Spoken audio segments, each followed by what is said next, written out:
días. ¿Cómo están? Gusto verlos. Bueno, hoy vamos a cambiar un poco de tema. Bueno, cambiar y no. Tenemos dos temas, uno de seguimiento y otro tema nuevo. Está con nosotros Octavio de la Torre y nos va a hablar del Buen Fin, que ya viene. Entonces va a ser la invitación al Buen Fin. Y por otro lado le pedí a Citlali, porque hemos estado trabajando en lo que mencioné el día de ayer, que es que en todos los estados de la República sea delito penal el acoso, cómo se tiene que hacer eso, quién debe participar, qué es lo que estamos haciendo, y además de una campaña que, como les comenté, vamos a desarrollar a partir del 25 de noviembre, que justamente es el Día contra la Violencia hacia las mujeres. Bueno, vamos primero con Octavio y luego Citlali.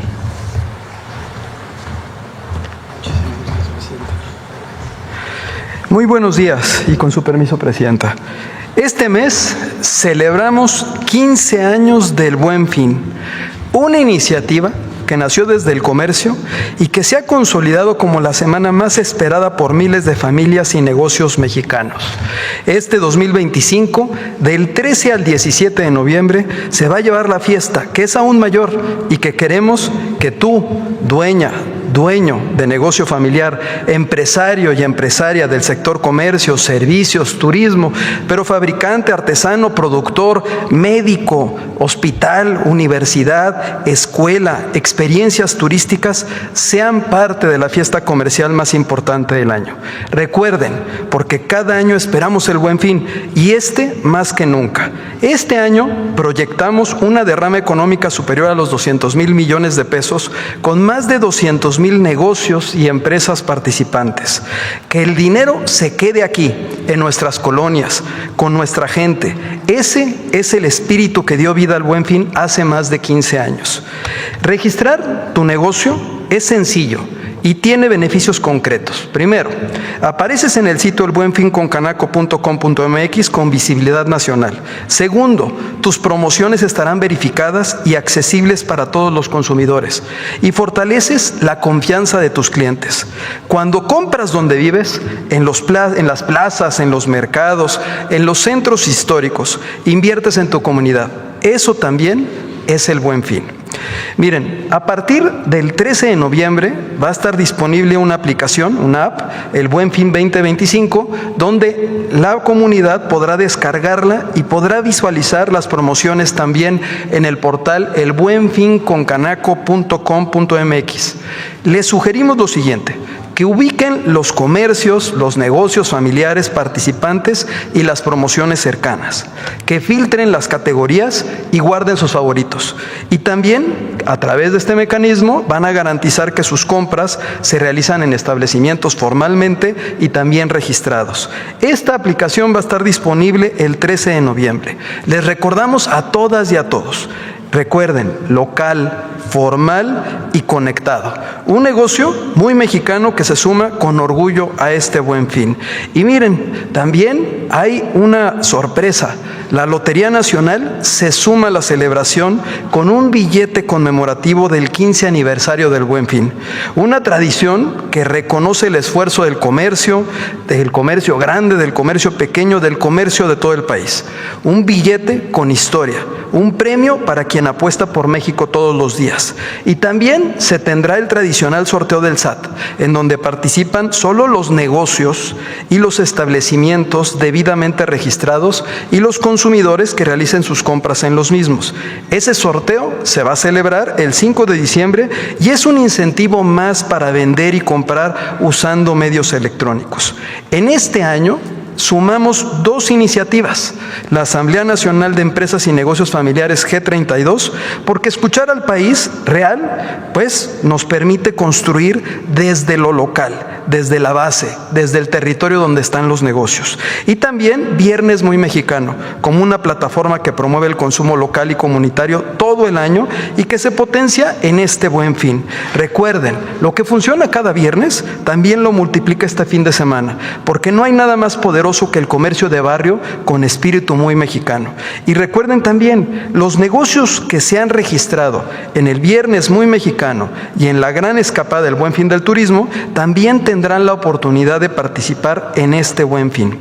Tenemos dos videos. Uno que nos recuerda las primeras fiestas comerciales del Buen Fin, que hacíamos en las cámaras de la frontera, en la Cámara de Frontera de Saltillo, en Ciudad Juárez, en Mexicali, Tijuana, Matamoros, Reynosa, Nogales, por mencionar algunas de las ciudades, y tenemos nuestro video tradicional. Adelante, por favor.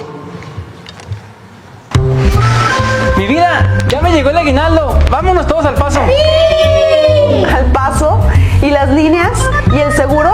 Además, con el dólar tan caro, tu aguinaldo nos alcanza más comprando en Juárez. Porque con tu compra en esta ciudad, conservamos nuestro empleo. Ahorras tiempo y dinero. Además, aquí nuestro peso sí vale. Tenía razón. Si en Juárez compramos, todos ganamos.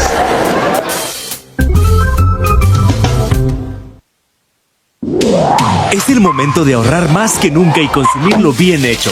Por eso, llegan los 5 días más baratos del año. Aprovecha los descuentos que el Buen Fin tiene para todo México. Desde cada esquina del país, juntos hacemos el Buen Fin una tradición de oportunidades. Porque consumiendo lo hecho en México, creamos prosperidad para todos. Descarga la app para aprovechar sus beneficios, como acceso a promociones exclusivas, geolocalización de ofertas y una experiencia de compra más eficiente y personalizada. Aprovecha las ofertas que le da oportunidades a lo hecho en México. No te pierdas las mejores promociones del Buen Fin. Descarga la app. Cuando participas en el Buen Fin, apoyas el crecimiento de México.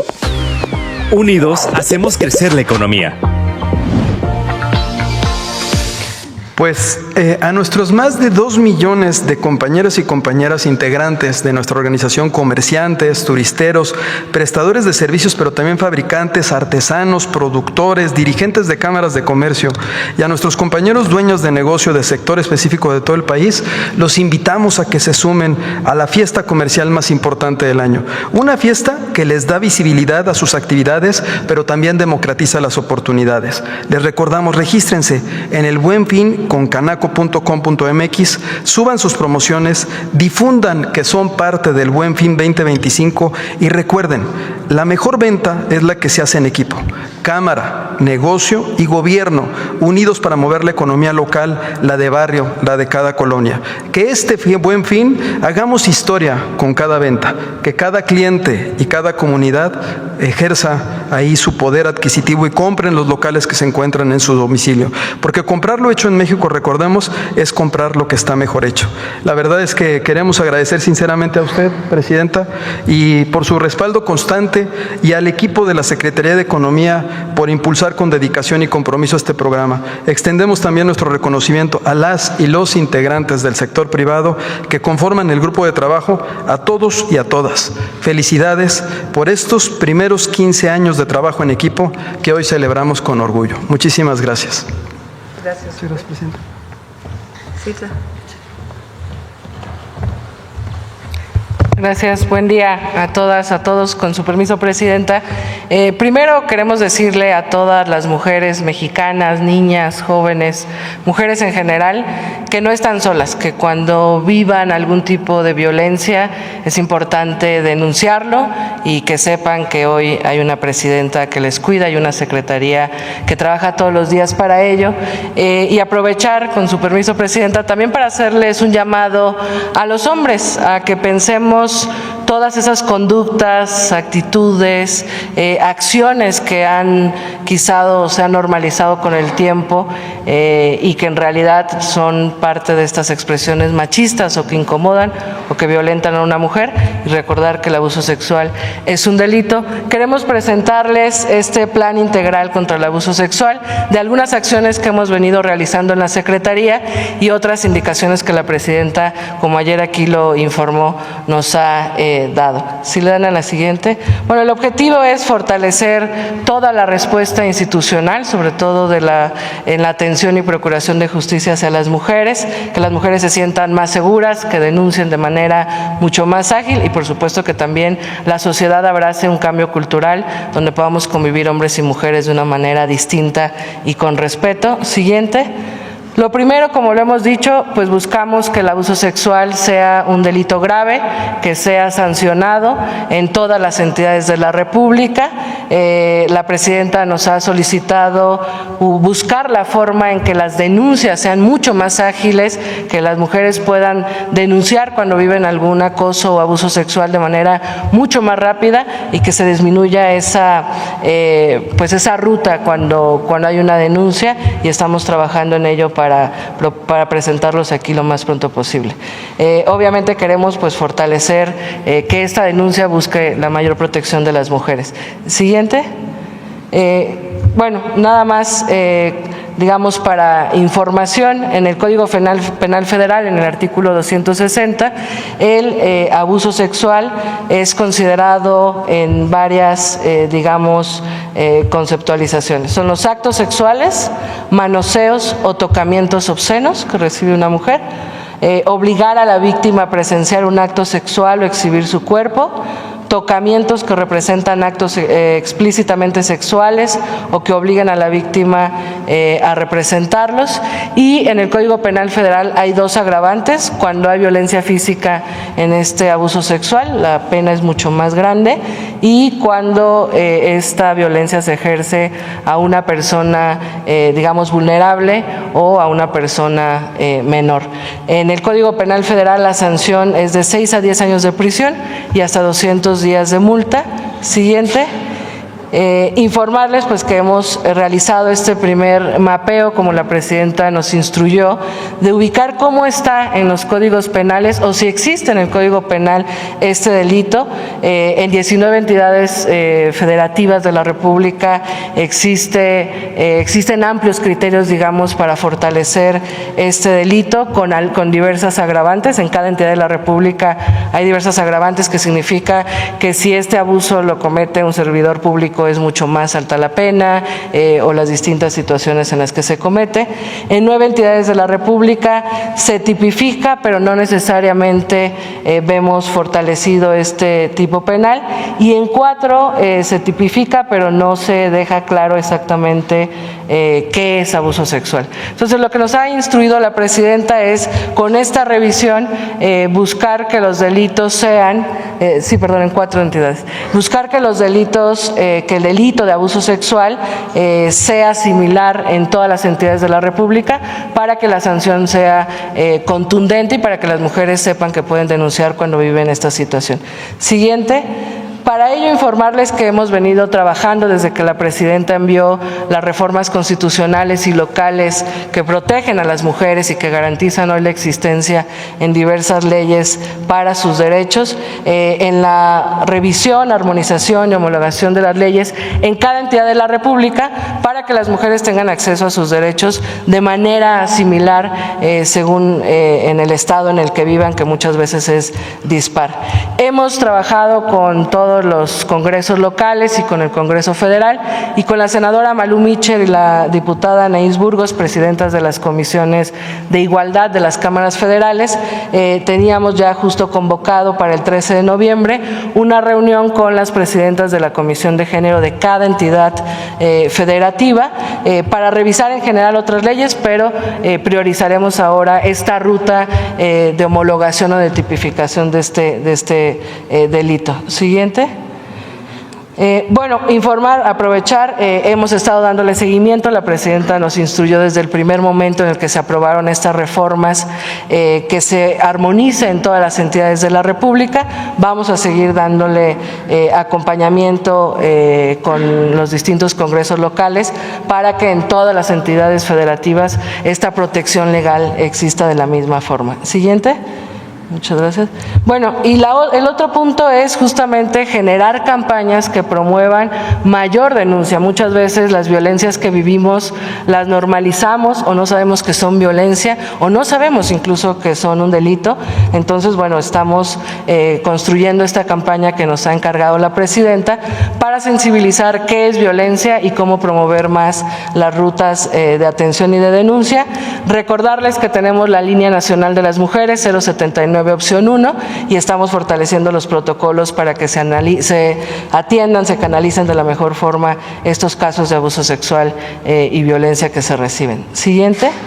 El cuarto punto es fortalecer, justamente creo que es el mayor reto al que nos hemos enfrentado, que ministerios públicos, fiscalías, jueces, juezas actúen con perspectiva de género y con sensibilidad cuando una mujer acude ante dichas autoridades. Desde marzo firmamos un convenio con la Comisión Nacional de Tribunales de la República que convoca a todos los presidentes de los tribunales locales y estamos trabajando en la mano para esta mejor garantía de justicia. Y ahora, a raíz también de este plan, pues estamos buscando la Conferencia Nacional de Procuración de Justicia que reúne a todas las fiscalías de los estados para trabajar en que este proceso de denuncia sea más rápido, siguiente, y en poder capacitar pues al personal de dichos espacios o autoridades. Siguiente.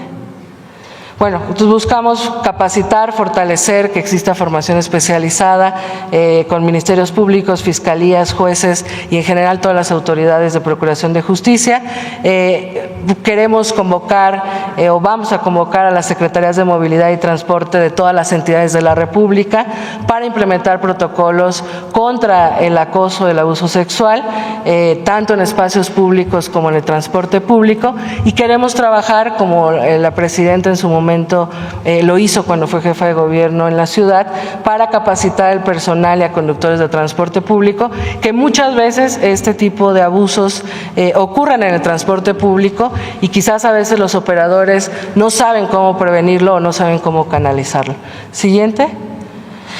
Y bueno, creemos que es importante, la presidenta siempre nos ha insistido que la prevención es fundamental, la atención que mejore para las mujeres cuando denuncian, pero también creemos que es importante el cambio cultural, que socialmente reflexionemos cómo construir una nueva relación entre hombres y mujeres con igualdad, con respeto, y como ya lo dije, bueno, tendremos esta campaña para que las mujeres conozcan lo que es violencia, puedan denunciar de mejor manera, pero también creemos que es importante dirigir campañas a los hombres rumbo a este cambio cultural y esta vida, digamos, sin violencia en la relación en que tenemos hombres y mujeres, y bueno, campañas en general para fomentar la denuncia y campañas contra el abuso sexual. Siguiente, finalmente, el 25 de noviembre es el Día Internacional de la Eliminación de la Violencia contra las Mujeres, y ahí, presidenta, podríamos presentar avance de esta ruta y sería el arranque de esta campaña. Pues es cuanto, y recordarle a todas las niñas, jóvenes, mujeres que no están solas, y convocar a toda la sociedad a construir una nueva relación entre hombres y mujeres donde podamos vivir como iguales, en paz, sin violencia, y que se sepa claro que nunca más puede permitirse ningún tipo de violencia a una mujer, y que para eso estamos trabajando como nos lo has instruido, presidente. Gracias. Bueno, pues esta es la información del día de hoy y pasamos a las preguntas. A ver, ¿quién había quedado el día de ayer? No, espérenme, Espérenme. No están los compañeros de ayer, ¿verdad?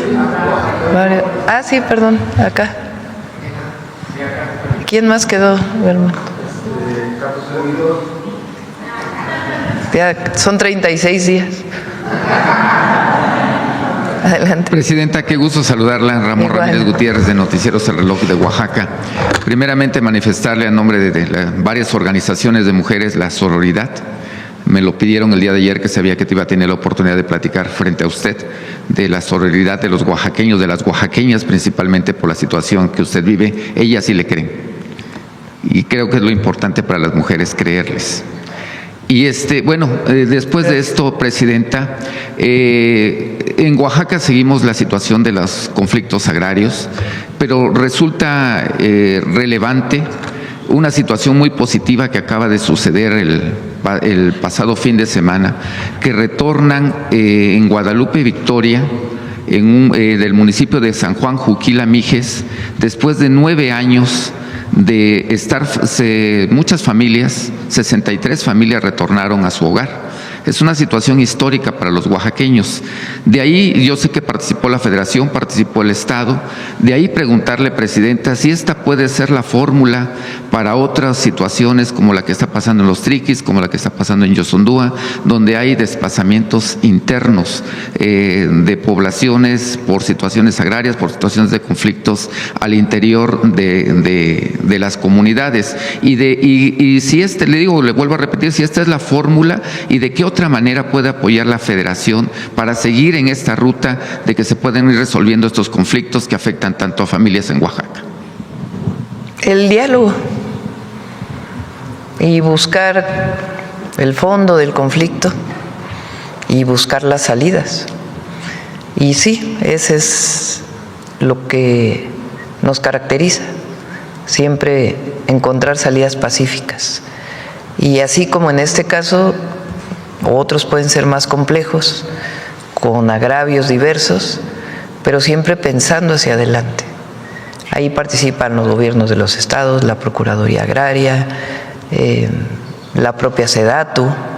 Entonces, sí, el camino es el diálogo y encontrar siempre salidas pacíficas a cualquier conflicto. ¿Qué mensaje les mandaría a estas familias que acaban de retornar a sus hogares después de 9 años? Le digo, esto es histórico para Oaxaca. Eso, que siempre veamos hacia el futuro, que el encontrar las salidas a los conflictos, por más agravios, es muy importante. Y particularmente en las comunidades indígenas, muy importante. Entonces, que siempre vamos a estar con el pueblo de México, siempre.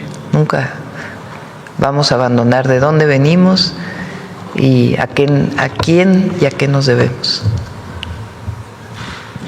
Presidenta, en otra situación también que tiene que ver con grupos indígenas, las personas que están detenidas, hay algunas personas que están detenidas principalmente en el Estado de México y en la Ciudad de México, se han quejado por la situación de alimentación en los penales estatales. Hay una empresa, no quisiera yo mencionarla para no entrar en polémica, pero pues la alimentación que le dan no es la adecuada, se la dan en las manos, se las dan descompuestas, una situación crítica.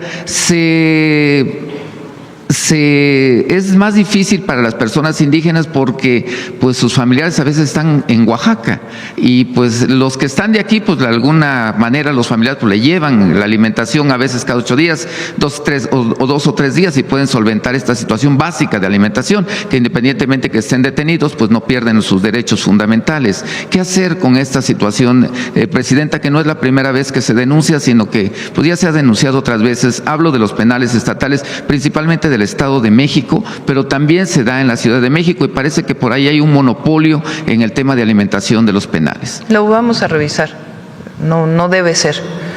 Todo el mundo tiene derecho a una alimentación más allá de si está en reclusión o no, si está privado de su libertad. Y lo vamos a revisar, vamos a hablar con la gobernadora del Estado de México para ver cómo podemos ayudar a resolver esta situación.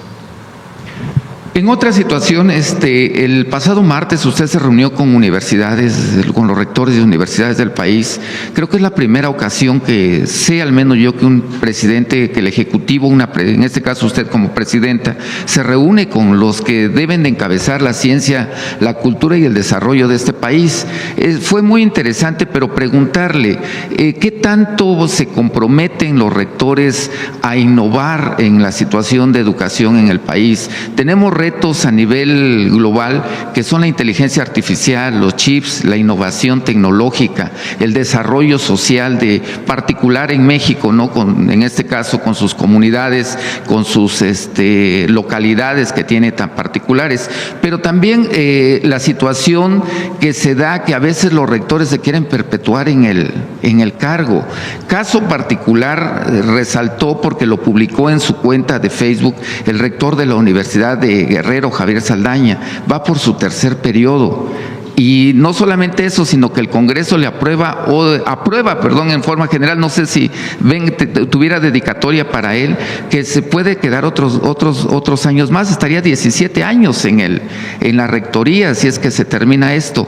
¿Qué hacer principalmente en la innovación, pero también para que los rectores, pues, en este país que no aprueba la reelección, pues, o usted cómo lo ve como presidenta, sobre todo desde su enfoque científico? Hay autonomía en las universidades estatales. Sin embargo, nunca es bueno la perpetuidad de ningún cargo. Tiene que haber renovación. Siempre es bueno eso. Pero ya le toca, pues, en algunos casos es elección, eligen directamente estudiantes, profesores. En otros casos son juntas de gobierno, en otros casos son elecciones indirectas, consejos universitarios, que a su vez son elegidos por estudiantes y profesores, pero siempre es importante la renovación. Ahora, el martes lo vamos a presentar aquí la próxima semana, un ejercicio muy interesante. Se llama la plataforma Saberes MX. Es una plataforma gratuita. El objetivo es que todas las instituciones de educación superior públicas puedan incorporar cursos de diferentes saberes, desde una clase de matemáticas, de álgebra, de cálculo, hasta aprender una lengua indígena, hasta cómo cambiar baterías de un vehículo, hasta aprender cómo se usa la inteligencia artificial. En fin, una plataforma muy diversa de saberes. Ya está lista la plataforma, ya está en línea y se va a ir alimentando. El objetivo es que de manera gratuita cualquier mexicano o mexicana pueda acceder a un curso. Y queremos que las universidades sean parte de ello. ¿Qué otro objetivo tiene? Hoy vamos a ir el Tecnológico de Tláhuac, porque vamos a presentar un curso de inteligencia artificial y manejo o administración de datos para jóvenes totalmente gratuito. Presencial para 10,000 jóvenes y a distancia para el que se quiera inscribir. Ahora es muy común que la certificación del conocimiento no la den las universidades, sino empresas, que tienen su derecho a hacerlo. Sobre todo las empresas vinculadas con la informática o con el conocimiento de los datos, todas las empresas que conocemos, que son muchísimas. El objetivo es que también las instituciones públicas además de dar un título por haber estudiado una carrera universitaria, puedan certificar conocimientos, la propia institución pública. De tal manera que se abre el acceso al conocimiento para quien estudie en la universidad de manera presencial o en el tecnológico, en la educación superior pública, pero también en línea. Y que quien lleve un curso, lleve los exámenes del curso, pueda certificarse en el curso. Y eso abre la posibilidad para todas las edades.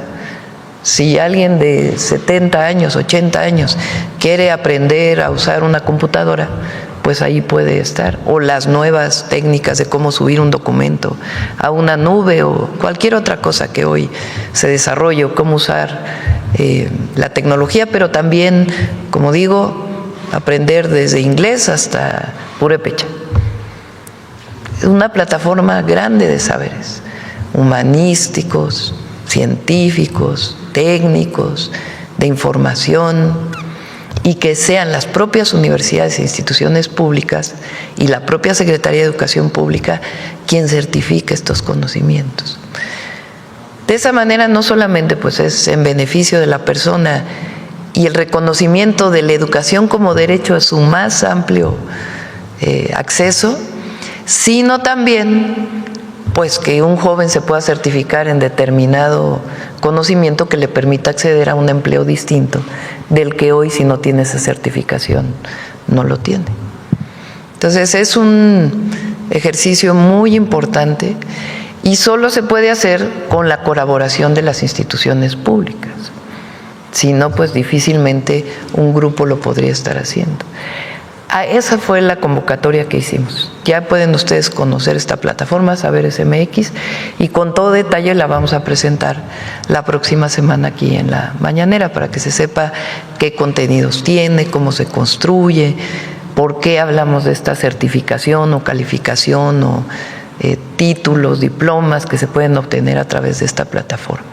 Y el día de hoy lo vamos a hacer especialmente para los jóvenes del Tecnológico Nacional de México, porque ahí se van a dar estos cursos de manera presencial.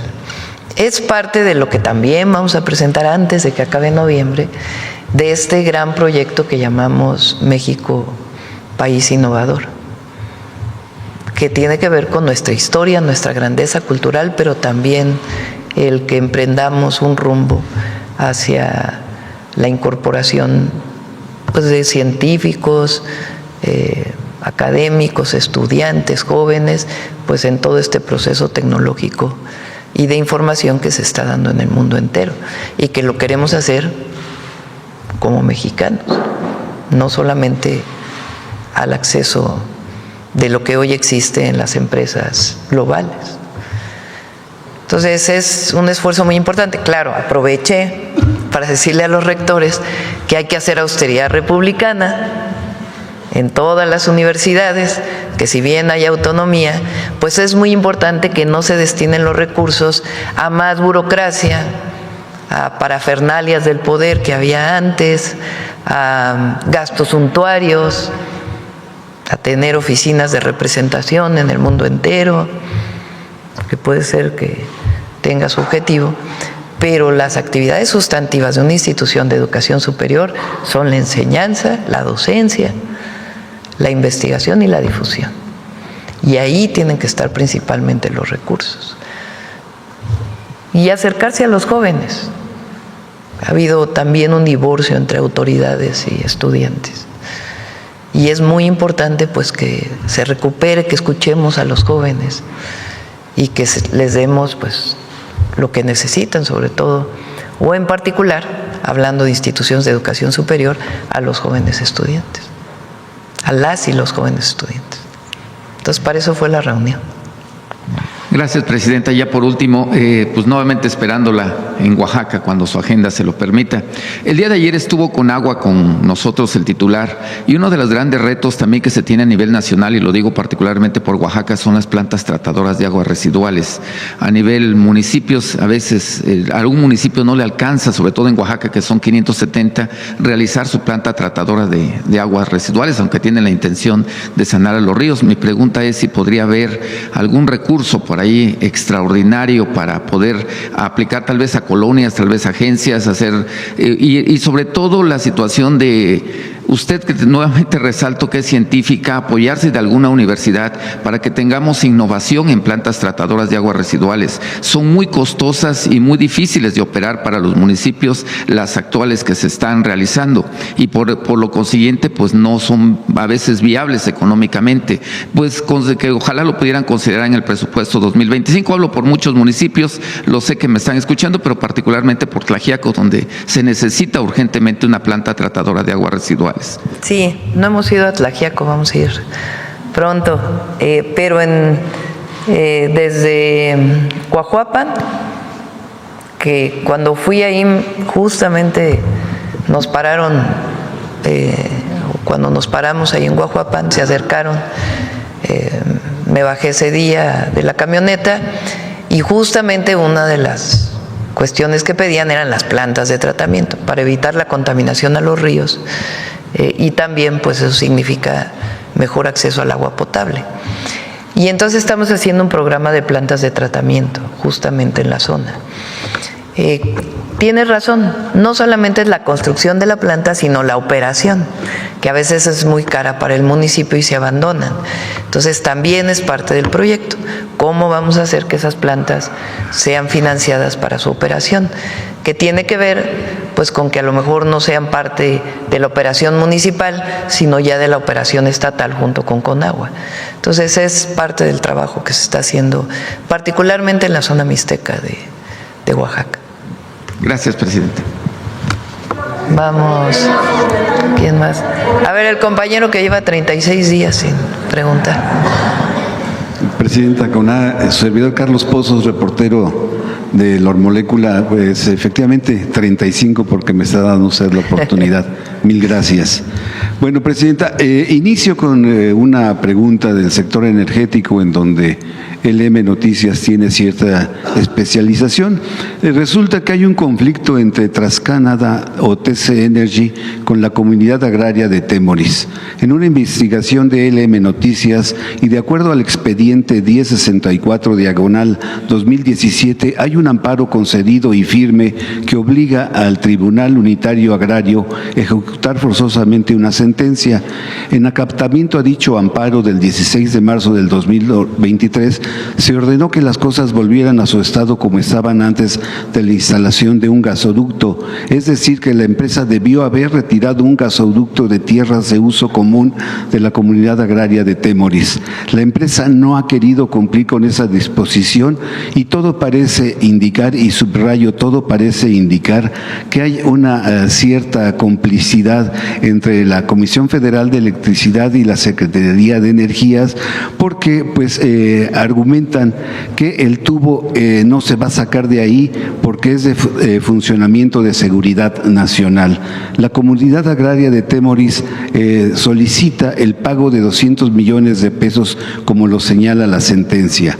La pregunta es, Presidenta, ¿qué le responde a todos los habitantes de la comunidad de Temoris que llevan 10 años viendo violar sus derechos humanos y agrarios?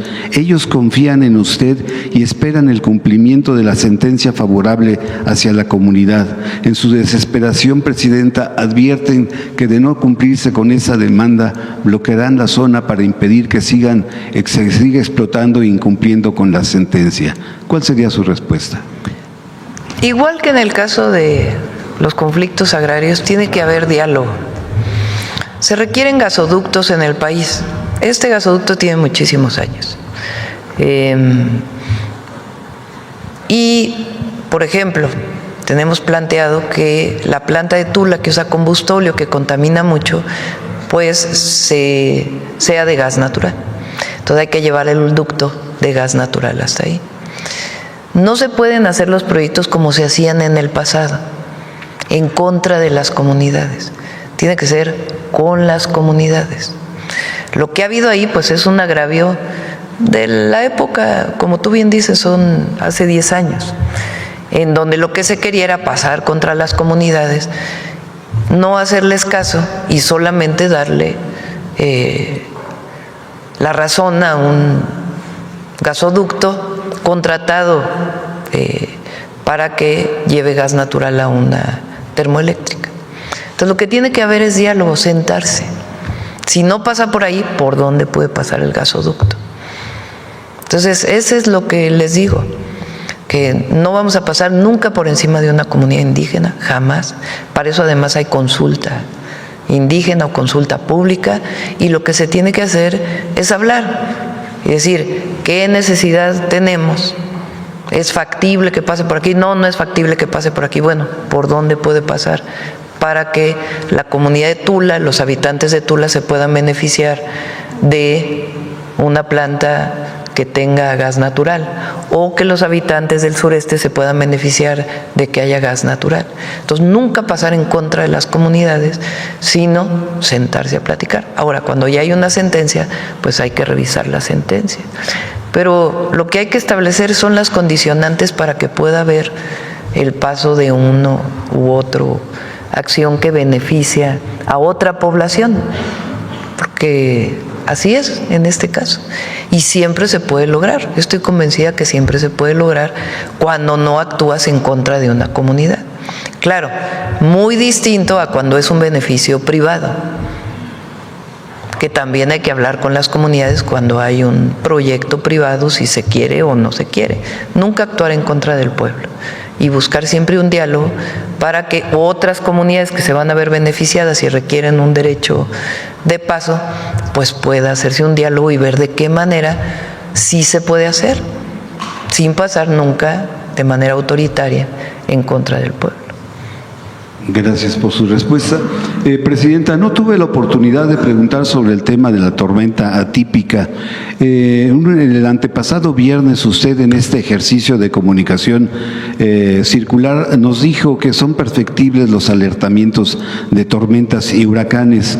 El doctor Luis Roberto Acosta, él es mexicano, pero él es director del Climate Institute y ha venido trabajando con los sistemas de cómputo satelitales más avanzados que permiten anticipar con gran precisión eventos climáticos como los ocurridos los días 10 y 11 de octubre en nuestra República Mexicana. De hecho, el doctor trató, Roberto Acosta, de advertir sin éxito de la catástrofe. Estos modelos fueron desarrollados por las más importantes instituciones del clima como la NOAA, que es la Oficina Nacional de Administración Oceánica y Atmosférica de Estados Unidos, y de la Universidad de Colorado. La pregunta es, Presidenta, ¿sería posible entrar en comunicación para instalar estos sistemas de advertencia para evitar que vuelvan a suceder este tipo de tragedias en nuestro país? ¿De dónde es el investigador?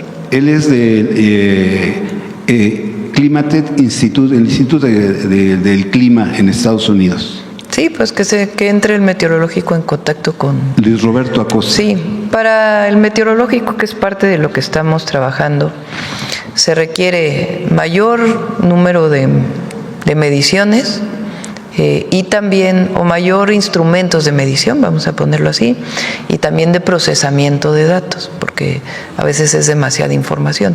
¿Se acuerdan que cuando presenté aquí el programa integral hacia adelante, después de estas lluvias intensas en 5 estados, uno de los puntos era mejorar, junto con la comunidad científica, el pronóstico y el alertamiento, que decíamos, para que pueda venir en los teléfonos el alertamiento, pero que tengamos la certeza de que el alertamiento está basado en datos científicos y cómo se comunica. Entonces, esta es una parte, lo está desarrollando Rosaura, la secretaria de Ciencia, Tecnología e Innovación, y le pedimos que entre en contacto con él. Bien, Presidenta, la gobernanza y la gobernabilidad en el país requiere de la participación de sectores como la iniciativa privada, que aquí está el presidente de la Concanaco, y de los trabajadores, entre otros sectores. El CCE habrá un relevo de presidente de Francisco Cervantes en la segunda semana de noviembre. Ya se registraron, o se registrarán más bien, los aspirantes del 6 al 11 y podrán hacer proselitismo del 14 de noviembre al 5 de diciembre. Son 4 los candidatos: Juan Cortina, expresidente del CCE, José Medina Mora, expresidente de Coparmex, Julio Carranza, expresidente de la Asociación de Bancos de México, y Sofía Belmar, expresidenta de la Asociación Mexicana de Instancias de Seguros. Presidenta, es tiempo de mujeres. ¿Por quién sería su simpatía en la próxima dirigencia? No, que decidan las y los empresarios, eso no nos corresponde a nosotros, no son aquellos tiempos donde el presidente decidía quién estaba en cada lugar. Y finalmente, Presidenta, me adelanto al 20 de noviembre, que pues como me está tocando cada 35 días, pues no me tocaría preguntarle. Entonces me adelanto a las festividades del 20 de noviembre, cuando se cumple un aniversario más de la Revolución Mexicana, que me prometió mayor justicia, libertad, igualdad y democracia para todos los mexicanos. También habrán de cumplirse 120 años desde que el presidente de Estados Unidos, Woodrow Wilson, ordenó a su general John Pershing, con más de 10,000 efectivos, organizar la primera misión punitiva con el pretexto de capturar a Pancho Villa en Chihuahua. Los lamentables hechos en Michoacán, donde recientemente asesinaron al empresario limonero Bernardo Bravo y al expresidente municipal de Uruapan, Carlos Manso. A estos sucesos, Caroline Leavitt, que es la vocera, aseguró que presidente Trump valora la coordinación con su gobierno en materia de seguridad. Textualmente dijo: puedo hablar en nombre del presidente y decir que estamos presionando continuamente a México para que haga más por combatir el tráfico de drogas y los carteles de la droga dentro del país. Estamos colaborando con ellos en todo lo que podemos. La portavoz hace esta declaración luego de que la cadena NBC asegura que el presidente Trump está planeando ataques militares en contra de instalaciones y líderes de cártel de la droga en territorio mexicano como parte de su campaña del narcotráfico en el Caribe y el Pacífico.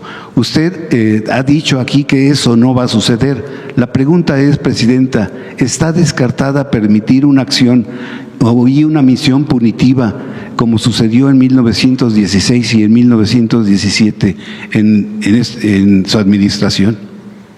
¿Una acción qué? Punitiva. ¿En qué sentido? El que envíen tropas, así lo hizo en 1916 el presidente Wilson, y ahora pues no se enviarían tropas, se enviarían drones, es lo que se ha dicho en la cadena NBC. Está descartado. Estoy leyendo un libro de Felipe Ávila, que es el director del Instituto de las Revoluciones, ¿no?, sobre Carranza, un personaje, un héroe, un dirigente de la Revolución Mexicana que tiene sus claroscuros, pero muy interesante, se lo recomiendo, la historia de Carranza. Bueno,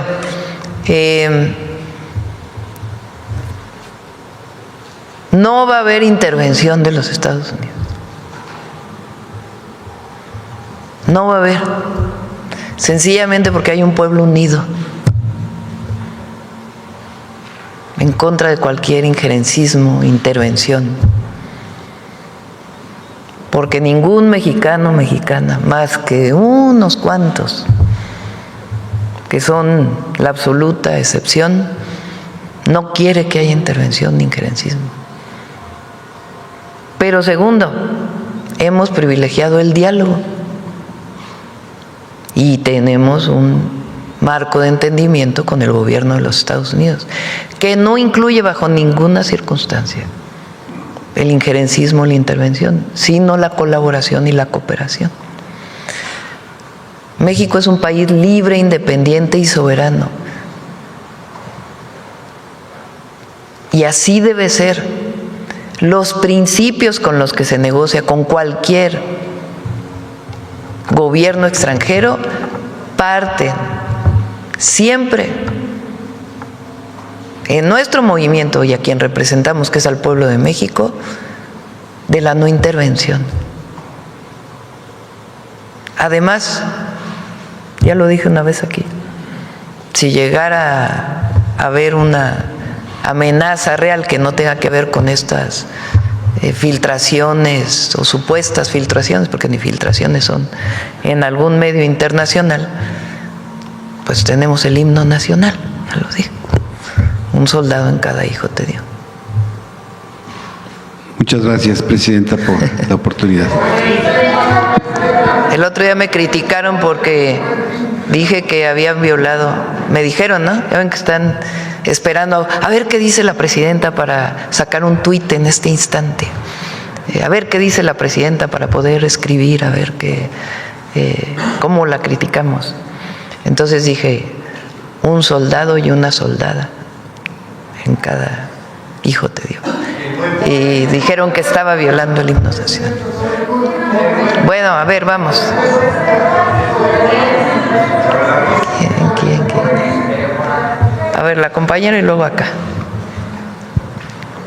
Buenos días, Presidenta. Yaret Arcinega, de Revista Fortuna. Aprovechando que está aquí la secretaria Citlali y que también está Educación, preguntar si en esta parte del cambio cultural se estaría pensando en implementar algunas materias y talleres desde la educación básica para hacer una deconstrucción pues más de fondo, para concientizar a los niños sobre esta parte de la violencia, del acoso, de toda esta parte de entre géneros. Noemí, ¿quieres contestar? Gracias. Muy buenos días a todas y a todos. Recientemente, en el mes de mayo, se publicaron los lineamientos para la erradicación del abuso sexual y violencia sexual de las escuelas de educación básica. Ahorita se están armonizando todos los protocolos de las 32 entidades. La Ciudad de México ya está publicado, Michoacán también. Desde la Subsecretaría de Educación Básica se está dando el acompañamiento justo para esta armonización, que comprende estos lineamientos, además de las instancias correspondientes donde las escuelas pueden tener información sobre las dependencias municipales y estatales a donde dirigirse. También se incorporó una jornada de concientización sobre la gravedad del abuso sexual y la violencia sexual infantil, que tuvo lugar el pasado 8 de septiembre y que se busca sea una campaña permanente en las escuelas de educación básica. También todos estos, más que una materia, más que una asignatura, la perspectiva de género, la erradicación de la violencia de manera general y también en específico hacia las mujeres, forman parte ya de los contenidos curriculares que estamos trabajando en educación básica. Muchas gracias, secretaria. Presidenta, antes que nada comentar que Revista Fortuna ya recibió la información de COFEPRIS respecto a la instalación de la mesa de trabajo en la que participa el sector de medicamentos en las plataformas para pues analizar qué está sucediendo con la venta de fármacos a través de pues estas ventas, estas plataformas digitales, donde podría estarse presentando o perdiendo la trazabilidad de los productos. También investigamos las propias plataformas digitales y los marketplace pues tienen denuncia de fraudes, pero pues al parecer la venta de medicamentos podría ser también simulada como entre particulares. Nada más agradecer la información y decir que seguiremos con el tema, Presidenta. Sí, vamos a darle seguimiento, es muy importante. Muchas gracias, Presidenta. En otro tema, en estos días en los que se aprovecha el enrarecimiento del ambiente para pues tratar de potenciar cualquier enfoque negativo sobre las políticas públicas que aplica este gobierno, queremos preguntarle sobre el supuesto recorte a los institutos de salud como el de nutrición, considerado uno de los centros médicos y de investigación más importantes pues de México y de América Latina.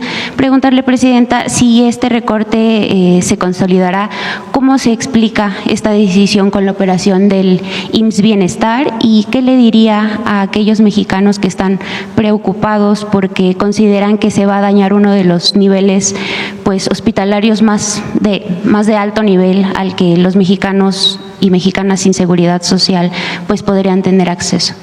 No hay recorte, no hay recorte. Salud es de las áreas o de los sectores que más aumento presupuestal tiene. El tema es que se cambió la manera en la presentación de los datos. Entonces puede llegar a parecer que los institutos nacionales tienen menos presupuesto, pero en realidad los presupuestos vienen de otros fondos. ¿Por qué se hizo este cambio? Para facilitar y disminuir la burocracia. Todavía en el gobierno federal hubo cambios con el presidente López Obrador, pero todavía hay una burocracia enorme para poder ejercer los recursos. A veces hay una contratación y se tarda 2, 3, 4 meses en que esté el contrato y después de esos 4 meses de que esté el contrato, de aquí que se hace el pedimento y después del pedimento, en fin, este proceso burocrático que estamos tratando de disminuir al máximo para beneficio de la gente, para que no haya burocracia, no se preste a corrupciones y que sea mucho más ágil y transparente el ejercicio de los recursos, también pasa por la reasignación de los presupuestos en diferentes bolsas, digamos, para que pueda salir de manera directa.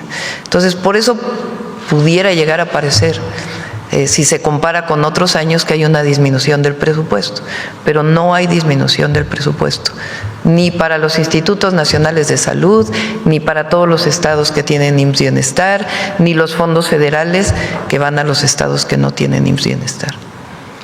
Presidenta, ¿se espera que con el IMSS Bienestar disminuya el número de casos que necesiten acudir a un hospital de alta especialidad? Estamos fortaleciendo la atención primaria. Muchas veces una persona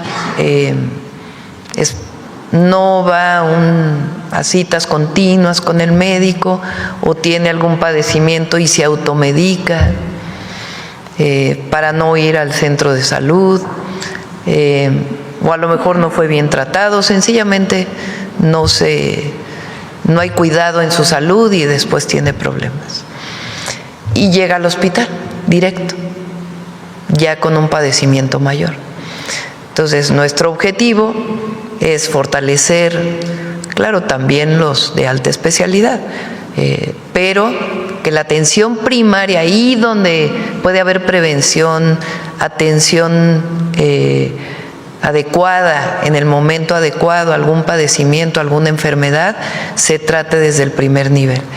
Por eso también tiene que ver con las rutas de la salud, orientar los medicamentos de acuerdo a un comité de salud y un protocolo.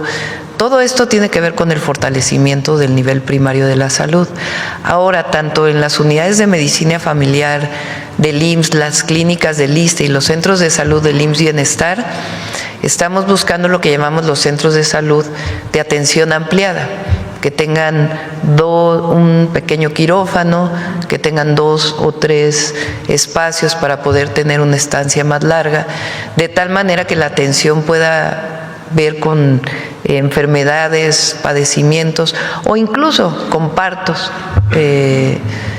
no complejos que puedan ser atendidos directamente en el centro de salud y que no se tenga que ir al hospital general. Entonces, sí hay una orientación en nuestro gobierno a fortalecer la atención primaria de la salud. Incluso el ISSSTE, por ejemplo, tomó la decisión de hacer más consultorios, no el centro de salud completo, pero pequeños consultorios con su pequeña farmacia que puedan atender en las comunidades más apartadas a los maestros, a las maestras que forman parte del ISSSTE. Entonces, sí es parte del programa que hemos venido presentando.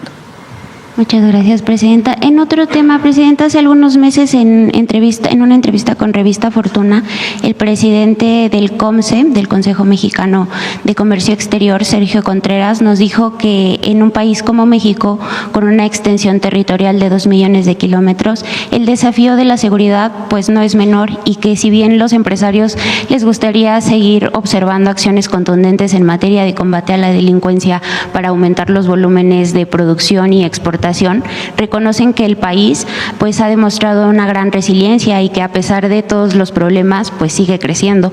El problema, nos dijo pues el presidente del COMCE, es que los shocks de violencia distraen a los empresarios, quienes a veces tienen que dar pasos atrás y reinventarse. Presidenta, ¿qué les diría a los empresarios que sí están invirtiendo en México, que luchan todos los días frente a pues la intención de distraerlos, argumentando que no se está avanzando en materia de seguridad? El martes vienen, como lo he mencionado, vamos a presentar los resultados de los índices delictivos en México. Son datos duros que se registran en las fiscalías de los estados y en la Fiscalía General de la República. Ahí ustedes van a poder ver pues la tendencia en homicidio doloso, en robo de vehículo. Por supuesto que situaciones como la que se vivió del homicidio del presidente municipal de Uruapan, de Carlos Manzo, pues evidentemente nos alertan y hacen que fortalezcamos nuestra estrategia de seguridad. Pero hay muchos delitos que vienen a la baja. Entonces es importante escuchar a todos los sectores, ver qué planteamientos hacen, en dónde hay problemas, pero también es importante darle seguimiento a la estrategia que hemos definido y cómo van los indicadores en distintos lugares de la República. Entonces, si quieren, el martes podemos abundar más en esto. Y los escuchamos, porque escuchamos a todos. Yo recibo a mucha gente en Palacio Nacional y cuando salgo también escucho a muchísimas personas, desde una comunidad indígena hasta los empresarios de mayores recursos económicos de nuestro país. Escuchamos a todas y a todos y buscamos, si son solicitudes claras, atenderlas en todo sentido. Pero el martes vamos a presentar los resultados de la estrategia. Muchas gracias, Presidenta. Por último, si nos permite, se nos permitiría dejarle o entregarle nuestra revista que en algún momento le comentamos y que nos dijo que le gustaría leer el artículo. Muchas gracias, Presidenta. Gracias. Bueno, a ver. Ah, dije acá, ¿verdad? Perdón. Gracias. Buenos días, Arturo Pavón, de Efecto Colateral. Presidenta, preguntarle, antes que nada, sobre lo que habló la secretaria Citlali de las agravantes. Seguramente en algún vericueto legal se va a encontrar que la persona que cometió acoso hacia su persona va a salir libre porque no estaba consciente, porque estaba alcoholizado. Lamentablemente, muchos abogados se van sobre eso y salen libres las personas que hayan cometido incluso hasta un homicidio, pero pues estaba alcoholizado, cometen accidentes de tránsito y en esta ocasión pues lo que le sucedió. ¿Qué se puede hacer para eso? ¿Cómo se puede luchar contra ese tipo de vericuetos legales en los que pues sería necesario, mejor decir, que sí es agravante el estar alcoholizado y cometer algún delito? ¿Quieres comentar? Sí. De hecho, en algunas de las legislaciones locales es agravante que se cometa un abuso sexual en condiciones de, ya sea de alcoholismo o de abuso de alguna sustancia. Entonces, justamente por eso esta revisión que nos ha encargado la Presidenta nos permite ubicar todas las agravantes que hay en cada entidad y tener el mejor tipo penal posible, para que no haya ningún vericueto y fortalecer la procuración de justicia, que tiene que garantizarse cada vez más para las mujeres. Muchas gracias, secretaria. Mi segunda pregunta es, ayer estuvimos en conferencia de prensa con el gobernador Alejandro Armenta. Él mencionó que ya tienen localizados algunos terrenos donde se van a reubicar las comunidades que lamentablemente pues fueron dañadas, pero ahora lo complejo va a ser quitar el arraigo de esas personas a esos lugares. Ya no pueden regresar porque hay deslizamientos constantes, estaban a las veras de los ríos y seguramente habría peligro otra vez. Entonces, ¿qué se les puede decir? ¿Usted qué les diría como presidenta a estas personas para que accedan a reubicarse en otros lugares? Y en ese caso, ¿de dónde salía el presupuesto para las nuevas viviendas? Porque bueno, no entrarían en el presupuesto del Infonavit. ¿Cómo sería este presupuesto? Aprovecho para informar, ayer lo dije, pero lo insisto para que nos escuchen, sobre todo en los 5 estados en donde hubo personas damnificadas. Hablo de Veracruz, Hidalgo, Puebla, Querétaro y San Luis Potosí. El lunes 10 inicia la distribución del segundo apoyo a través del Banco de Bienestar. Entonces, para que estén pendientes, se les envía, como todos tienen su teléfono, se les envía un mensaje vía telefónica para decirles en dónde se van a dónde van a estar las mesas de bienestar y del Banco del Bienestar para poder dar el segundo apoyo. El primer apoyo ya se dio, quedan solamente 3 localidades que todavía no tienen acceso carretero en Hidalgo y que se sigue trabajando. Son más las que todavía no tienen acceso carretero, pero los compañeros de bienestar han llegado hasta el último rincón caminando para poder dar los recursos. Entonces, el primer apoyo de 20,000 pesos ya fue dado a cerca de 100,000 familias y vamos ahora con el segundo apoyo, que depende de qué daño tuvo la vivienda. Además va a haber apoyo para comercios y apoyo para las parcelas que fueron afectadas por las lluvias. Bueno, este es el primer tema. Segundo, nada se hace por obligatorio, se hace por convencimiento. De todas las zonas que recorrí, hay incluso personas que no lo piden. Nos queremos reubicar porque sabemos que aquí, si vuelve a crecer el río, vamos a volver a tener problemas. Entonces hay muchísimas personas que están pidiendo la reubicación. ¿Qué es lo que se hace? La SEDATU va a los lugares y habla igual familia por familia y se les plantea: esta zona tiene que reubicarse, la reubicación es en este lugar, y se plantea pues la forma de construcción para poder restituir las viviendas. Es a través de la Comisión Nacional de Vivienda, y vamos a reorientar una parte del programa de vivienda para el bienestar de la Comisión Nacional de Vivienda a estos proyectos. Entonces, en el 2026, una buena parte de los proyectos de la CONAVI van a ser para la reubicación de las viviendas. Si hay personas que están afiliadas al Infonavit, entonces el Infonavit entra de la misma manera para poder hacer la reubicación. La mayoría están convencidos, y si hay una persona que no está convencida, no se le puede obligar, sino sencillamente notificarle que está viviendo pues en una zona de alto riesgo. ¿Cuándo sería o para cuándo se pospuso lo que se iba a hacer en Los Pinos este lunes pasado? El lunes, ahora sí, el lunes vamos a... muy bien. Muchas gracias. Al Mundial. Sobre el tema, a ver quién, de este lado. A ver, ¿quién? Vamos a darle la palabra. A ver, a la compañera que nos preguntó. Estoy viendo sus rostros, a ver a quién no hemos... Buen día, presidenta. Eunice Cruz, de NX Noticias. Respecto a la visita del presidente de Francia, preguntar quién de su gabinete la acompaña y qué temas van a abordar. Me acompañan, obviamente, Relaciones Exteriores,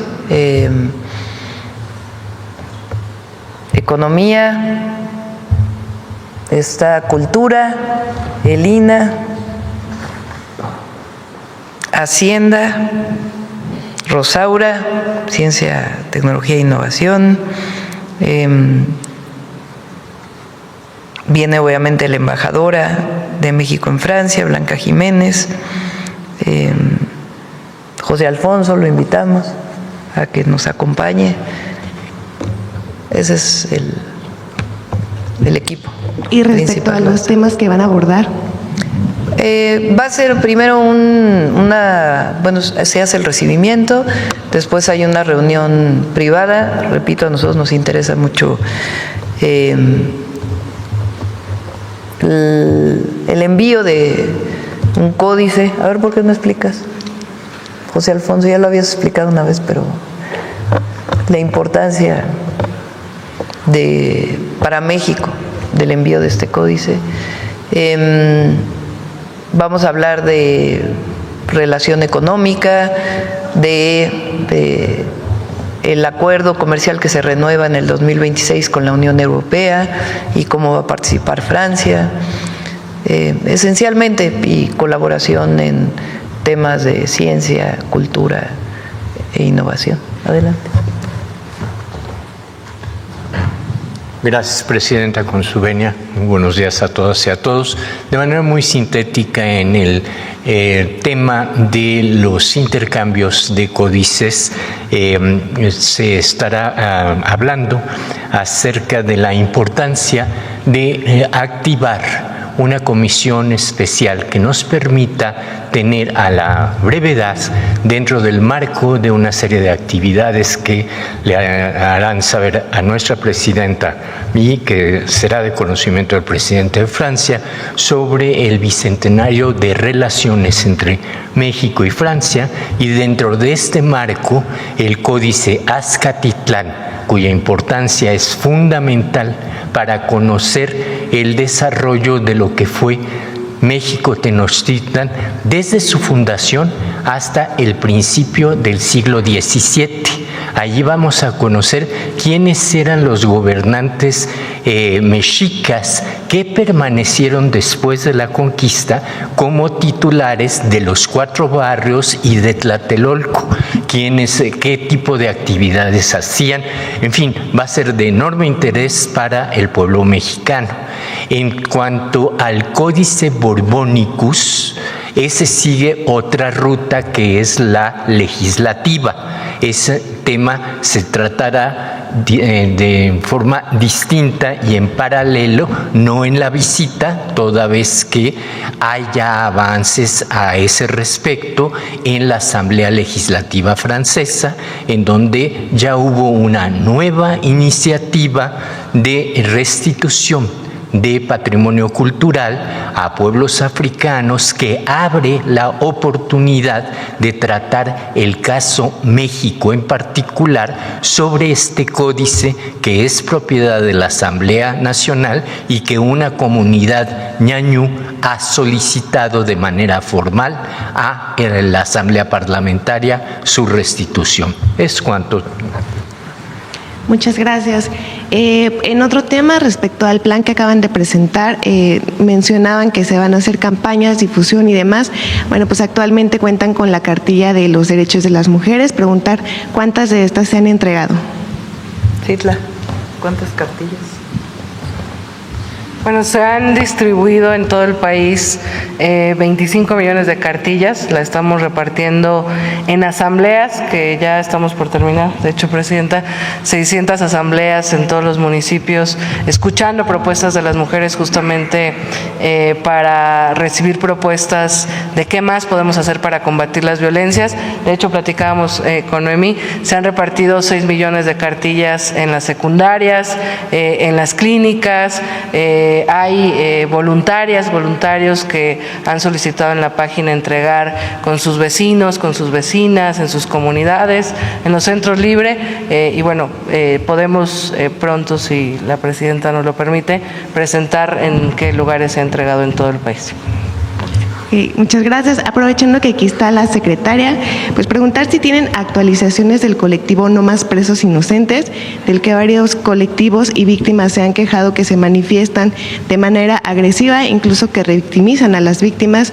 Pues bueno, la secretaria había comentado en junio que mantendría diálogo con la fiscal Berta Alcalde Luján y con el secretario de Seguridad Pablo Vázquez Camacho para pedirles que se investigue y se sancione a estas personas. Preguntar si han tenido algún avance en esta investigación.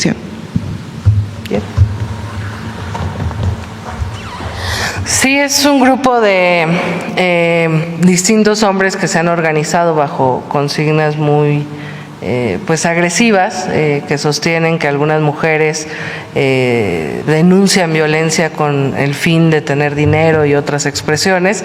En algunas audiencias incluso han llegado de manera agresiva cuando una mujer está en un proceso jurídico. Y bueno, la Fiscalía de la Ciudad de México, que fundamentalmente es aquí donde este grupo ha estado pues inhibiendo o acosando a algunas víctimas, está dándole seguimiento al tema. Gracias. A ver.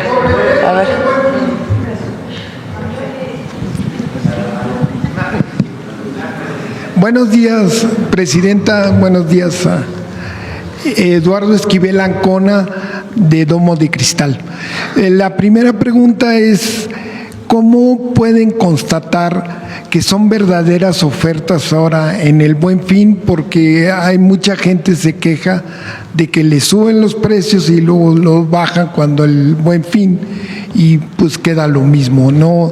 ¿Cómo pueden constatar que es de verdad una oferta para este Buen Fin y los consumidores estén ciertos de que es oferta? Profeco despliega tanto en las tiendas pequeñas, medianas, grandes en todo el país y hace una revisión permanente. Entonces, si alguna persona tiene alguna denuncia relacionada con el Buen Fin, de algún engaño, de algún precio que está disminuyendo y no es así, que por favor utilice la línea de Profeco. En una segunda pregunta también quisiera preguntar los resultados del Viernes Muy Mexicano. ¿Qué resultados tienes? Ya llevamos 2 meses, se ha acrecentado los pequeños comercios. A mí me gusta mucho en lo personal esta iniciativa. Adelante. Gracias, Presidenta. Fíjate que le ha gustado a la población. O sea, la segunda edición se empezó a sentir. La población ya buscaba los lugares donde habían los engomados. Creció la distribución de engomados. Tenemos ya 400,000 engomados repartidos en todo el país. Se movieron los registros en línea. Hubo sobre todo municipios que ahora registraron más negocios.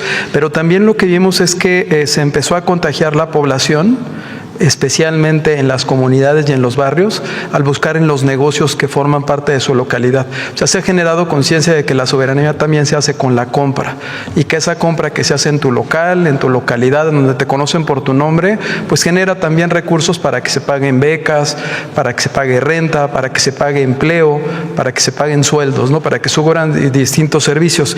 Hoy en día tenemos ya en la página de Viernes Muy Mexicano más de 25,000 negocios registrados con promociones. No los bajamos durante todo el mes, los mantenemos todo el mes y les damos un poco más de impulso con sus promociones para el último viernes. En este caso también en noviembre va a haber un último viernes que va a ser el Viernes Muy Mexicano. Esta segunda edición la enfocamos en generar que se acercaran los derechohabientes al Infonavit para gestionar su crédito de manera directa, sin intermediarios, a través de las plataformas, pero sobre todo que ese crédito lo aprovecharan y lo utilizaran para remodelar su patrimonio, para mejorar su casita, para mejorar su consultorio, su negocio. Y hubo una respuesta muy interesante. Crecieron en ciertas entidades algunos servicios. Fíjense, en lugares que son turísticos, creció en gran parte la parte de registro de negocios que tienen que ver con ferreterías, con servicios de pintura, con productos que están enfocados en mejora del hogar. Y en otras partes que pudiéramos pensar que son más industriales, creció los restaurantes, los servicios de hospitalidad también se subieron médicos. O sea, no nada más se está contagiando al comerciante, al que está en las localidades. Este mes vamos a extender la cobertura y vamos a repartir más de 150,000 engomados más. Y las cámaras de comercio están saliendo a través de la estructura que tenemos para ir repartiendo los engomados e invitando a que se registren. ¿Qué te ayuda a que tu producto sea visible? O sea, no nada más es el objetivo de que logres hacer la compra, sino también tú buscas el propósito de que se puedan ver. Y estamos subiendo productores, fabricantes, y con las plataformas digitales empezamos a implementar un mecanismo para ayudarles a vender. Entonces está siendo muy interesante porque los artesanos, los que tienen hecho en México, pero también hay hecho en Veracruz, Herencia, Tabasco, hay distintos distintivos del país, están aprovechando estos mecanismos para promover. Y va creciendo. ¿Qué tuvimos testimonios? De los negocios que subían y decían en las páginas y nos mandaban, ya vendí, y me buscaron y me encontraron, y también de compradores. O sea, es muy solidario el negocio familiar y es muy solidaria la comunidad. Sí ha sido un éxito. Y sí, también en estos casos, así como en el Buen Fin, Profeco es una gran plataforma para estar vigilando. Profeco venía en la presentación, se mencionaba que tiene un comparativo de precios para el Buen Fin, en donde se pueden estar revisando y comparando los precios. Nosotros replicamos ese trabajo que hace Profeco con toda su estructura, y la realidad es que es un trabajo que hacen muy bien y ha sido muy activo por parte del procurador. Gracias. Muchas gracias. Gracias, Presidenta. Por último, quisiera preguntar, Presidenta, 2 empresas controlan el 90% del mercado de la harina de maíz. Estas empresas pues son grandes consumidoras es su materia prima, el maíz blanco, y lo están comprando pues muy abajo del precio por su actitud monopólica. ¿usted o su gobierno ha podido hablar con estas empresas para que paguen más la tonelada de maíz blanco y pues tenga un arreglo este problema? Ya sabemos que esta cotización del maíz blanco lo mezclan con el maíz amarillo transgénico en la bolsa de granos de Chicago, y entonces viene un problema. ¿Usted, su gobierno, ha podido hablar con estas empresas para que suban pues lo compren a un precio más justo? Sí, de hecho lo están haciendo. El acuerdo al que se llegó con varios productores de maíz es que, debido a que el precio del maíz este año por la sobreoferta es muy bajo a nivel internacional, no es en México, a nivel internacional, el mejor precio del maíz es una colaboración triple. Una, las empresas que compran el maíz y particularmente las harineras, son dos empresas mexicanas y una Cargill, que también es Minsa, Maseca, Cargill, las principales, aunque hay otras, pero que las principales empresas harineras lo compren a mejor precio, que no utilicen el mercado de valores solamente y la puesta en México en sus bodegas como precio, sino que le den más al productor. En algunos, depende mucho, digamos, de el lugar, pero sí están aportando. Y eso fue gracias a que la Secretaría de Agricultura y Desarrollo Rural, el secretario lo sentó y se llegó a un acuerdo. Además aporta, decía, es tripartita. El gobierno estatal o los gobiernos estatales también están aportando una parte y la otra la aporta el gobierno federal. Queremos que esto se lleve a un acuerdo de más largo plazo, que no solo sea ahora porque hubo esta protesta o porque, aunque no se proteste, de todas maneras es una demanda legítima porque el precio está bajo, sino que logremos generar una condición para que haya este apoyo de manera permanente. Y estamos trabajando ya, incluso se puede llevar a nivel de ley, pero por lo menos en un acuerdo que se sostenga en el largo plazo. Esa es parte de lo que estamos trabajando. Además, el gobierno de México apoya en 2 o 3 programas principales. Uno es Producción para el Bienestar, un apoyo anual de una vez que se le da a cerca de 2 millones de pequeños productores de maíz principalmente, aunque no solo, pero la gran mayoría es maíz. La otra es el fertilizante gratuito, que hoy es producido por Pemex. Pemex, SADER le compra a Pemex el fertilizante y se distribuye de manera gratuita a pequeños productores, principalmente de maíz. Y además está el programa Sembrando Vida. Entre los 3 programas, Sembrando Vida tiene cerca de 39,000 millones de pesos, Producción para el Bienestar cerca de 16,000, si mal no me acuerdo, y alrededor de 17,000 fertilizantes. Ese es el apoyo que se está dando al pequeño productor. Además de eso, la próxima semana espero lo presentemos, es un proyecto que venimos trabajando con especialistas del maíz, con productores, con defensores de Sin Maíz No Hay País, para poder apoyar todavía más al maíz nativo, al maíz blanco, el maíz criollo, a todas las razas, variedades de maíz que se producen en México para que no se pierdan. Y este programa lo vamos a presentar ya muy pronto, que es un apoyo adicional a través de distintos mecanismos que permitan que el productor de maíz, para su autoabasto y para el mercado, pueda tener un precio justo de su producto. Entonces, eso es muy ambicioso y sí, se le está exigiendo a las empresas harineras que sean parte de este acuerdo de precios más justos. Muchas gracias. Sí. Vamos. A ver, vamos. A ver, Alma, que hace rato que no preguntas. Presidenta, yo quisiera preguntarle a la Secretaría de la Mujer o a usted misma si tienen datos de cuántas denuncias por acoso se han presentado a nivel nacional y si hay una estimación de cuál sería la cifra negra, porque ahí es donde se refleja también la problemática.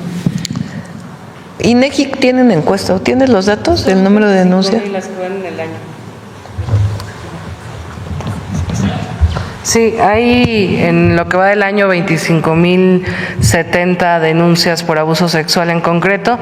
Siempre hay una cifra gris, por supuesto, pero por eso parte de esta campaña que la presidenta nos ha solicitado de que las mujeres sepan que pueden denunciar y que deben denunciar para poder acompañarlas en estas violencias. Y de esas denuncias, ¿cuántas llegan a término o cuáles son las que se atienden? Bueno, son en realidad 25,000 carpetas ya abiertas, ¿no? Seguramente denuncias hay más, pero ya como carpetas de investigación que inicia todo el proceso son 25,000. ¿Y sabe usted, secretaria, cuántos acusadores han sido detenidos a partir de estas querellas que se presentan? No tengo el dato a la mano, pero lo conseguimos y se los mandamos. Gracias. Ahora, del INEGI tiene una encuesta donde dice que 45% de las mujeres ha vivido un abuso en México, o sea, prácticamente la mitad. Y lo que queremos con este proyecto no es solamente, digamos, en el papel. Una mujer que vive un abuso en su camino al trabajo, durante el transporte público, en la calle, muchas veces no denuncia porque lleva tiempo. Primero, porque no necesariamente le reciben la denuncia del Ministerio Público. Y después ella tiene que trasladarse al Ministerio Público, dar su información y no necesariamente puede llevar una prueba, sino sencillamente su dicho. Eso es lo que queremos que se legisle, que sin cometer, es decir, no se trata tampoco de que haya injusticias, que se denuncie sin que haya ocurrido, pero que realmente la mujer tenga un espacio de denuncia, que sea ágil, que sea expedito y que permita que realmente se haga la investigación para que se lleve a las detenciones. Ese es el objetivo de hablar con las fiscalías, de trabajar con las legisladoras, para que realmente se legisle y sea real, que la mujer no se sienta sola en nuestro país y que haya un sistema de justicia que la respalda. Entonces, de eso se trata este trabajo que estamos haciendo. Y además está el número 079 que estamos fortaleciendo, opción 1. Ahí es para la denuncia por teléfono de si se ha vivido un acoso. Muchas veces el acoso incluso es de familiares. Lamentablemente, digamos, la violencia mayor contra las mujeres, que es el feminicidio, que es quitar la vida de una mujer por el solo hecho de ser mujer, en la gran mayoría de los casos se comete por una persona cercana. Entonces, una denuncia previa de eso que está ocurriendo, queremos que se haga a través del 079, opción 1, y atrás de ese número de teléfono pues están todas las instituciones para proteger a la mujer, a nivel federal y a nivel estatal. Entonces, que esto que ocurrió pues sirva para que las mujeres realmente no se sientan solas en una situación de acoso, de abuso en nuestro país, y para ello pues tiene que haber instituciones y un gobierno que las respalde. Presidenta, en su caso, son 10 días para que pueda ratificar la denuncia, si no mal recuerdo. ¿Usted ya tiene previsto cuándo iría y en dónde sería? Sí, ayer pregunté a la fiscal, está por decirme, envié una carta con pues todo como son las denuncias penales, explicando todo el caso, y la fiscal de la Ciudad de México, la Fiscalía de la Ciudad de México, está por comentarme si hay que ratificar y cuándo hay que ratificar y cómo. Muchas gracias. Retomando el tema de los productores de maíz, se reactivaron también bloqueos. El acuerdo ha sido con 3 estados, si no mal recuerdo. ¿Qué va a pasar con el resto? Porque siguen exigiendo precio justo para la tonelada, a pesar de todo este apoyo que ya es muy poco, y también, como lo dije el otro día, también hay intereses políticos también en algunos de estos cierres. Y lo decimos responsablemente, porque la mayoría, la gran mayoría, ya firmó con la Secretaría de Agricultura y están por abrirse las ventanillas para poder tener acceso a este recurso que sería el próximo año. Es decir, ya no puede haber mayor apoyo por el momento para todos aquellos que siguen exigiendo. No, es el apoyo que hemos establecido y es un esfuerzo muy importante que estamos haciendo para poder apoyar a los productores. Por otro tema, Presidenta, sobre esta decisión de la Administración Federal de Aviación de Estados Unidos de reducir el tráfico aéreo en 10%, ¿qué impacto tiene en México? ¿Usted ya le informaron cuál es la problemática que tenemos? Sí, la decisión es debido a este cierre temporal que tienen del gobierno federal, que no sabemos cuánto va a durar, y le pedí hoy en la mañana al secretario de Infraestructura, Comunicaciones y Transportes que nos pudiera hacer una revisión. Todavía no me manda la tarjeta, pero con gusto lo informamos. Espero que no sea afectado tanto México, pero es todo el mundo, no es una situación para México. En ese marco está también pues el anuncio de que iban a quitar también o estaban dando una instrucción a Estados Unidos para lo de las aerolíneas, que ya no vuelen del AIFA. Va a haber reunión la próxima semana con Estados Unidos y esperemos que ahí se llegue a un acuerdo. ¿Para resolver esto de las aerolíneas? Para resolver el tema del AIFA, ¿se acuerdan? Sí. Que el tema de la carga en el AIFA y que estaban planteadas una serie de sanciones. Va a haber una reunión la próxima semana y esperemos que ahí se entienda cuál es la problemática de fondo y se puedan llegar a acuerdos.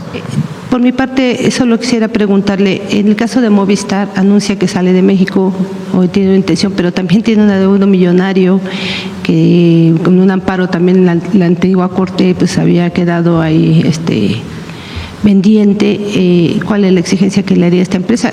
Es mucho dinero lo que deben también. Vamos a pedir una tarjeta para que nos digan en qué situación estaba en este momento para poderlo informar. Gracias. A ver acá. Sí, gracias, Presidenta. Demián Duarte, de Sonora Power, la revolución que llegó del norte. Presidenta, le tenemos que preguntar sobre la situación de lo que ocurrió el 1 de noviembre en Hermosillo. Mire, este asunto pues, ha ido creciendo en términos de lo que es la indignación popular en la capital de Sonora. Usted tiene los datos, hubo 23 personas que lamentablemente fallecieron, hay 12 personas heridas, incluso una persona ayer por instancias del gobierno de Sonora fue trasladada a una clínica especializada en Phoenix, en quemaduras. Ahora, el tema es que ayer el gobernador Alfonso Durazo ofreció un mensaje a la comunidad, a la sociedad sonorense, donde habla de que se va a hacer justicia y que se va a conocer la verdad de fondo en este asunto, aunque duela. Esas fueron las palabras del gobernador. El clamor popular dice en Hermosillo que pues este tema tiene que ver con negligencia criminal, que tiene que ver con corrupción, y me llamó la atención por ahí un dicho de uno de los líderes del comercio organizado, y aprovecho que está aquí Octavio de la Torre para ver si nos puede comentar al respecto, de que el 90% de los comercios, por lo menos en el centro de Hermosillo, no tienen actualizada la norma de protección civil. Esto es muy grave, evidentemente, porque nos pone en riesgo a todos. Imagine usted, vamos a comprar alimentos, ropa, cualquier cosa, a los negocios, comercio establecido con la confianza de que están aplicando la norma de protección civil, y evidentemente pues no se está aplicando. Hay 4 inspectores, por ejemplo, para el caso de la inspección, válgame la redundancia, de que se cumpla con la norma en términos de lo que es la protección civil. Es imposible que 4 inspectores puedan revisar a 1000 negocios y tenerlos en regla de manera cotidiana. Entonces, preguntarle, Presidenta, su opinión al respecto de esto. Tenemos confianza, evidentemente, en que la autoridad, la Fiscalía General del Estado, el gobernador, pues hagan justicia, se han comprometido a ello.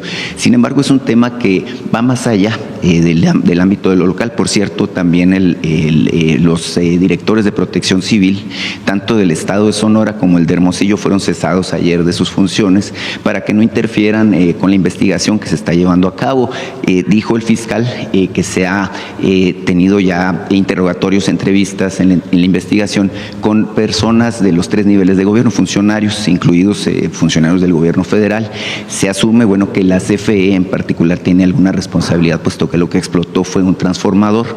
No era de la propiedad de la CFE, pero tiene responsabilidad en términos de la inspección del funcionamiento. Entonces, pedirle su punto de vista al respecto y ver si Octavio de la Torre nos puede comentar de la situación del comercio en general. Gracias. En una situación así, es una situación tan triste, tan lamentable, primero pues la obligación de toda autoridad es atender a las víctimas. Y creo que se ha estado haciendo bien en el caso del gobierno de Sonora, estar muy cerca de todas las familias y poderles apoyar en todo lo que se requiera. Después es la investigación, que se haga justicia, la investigación profunda, las causas de por qué ocurrió esta lamentable situación.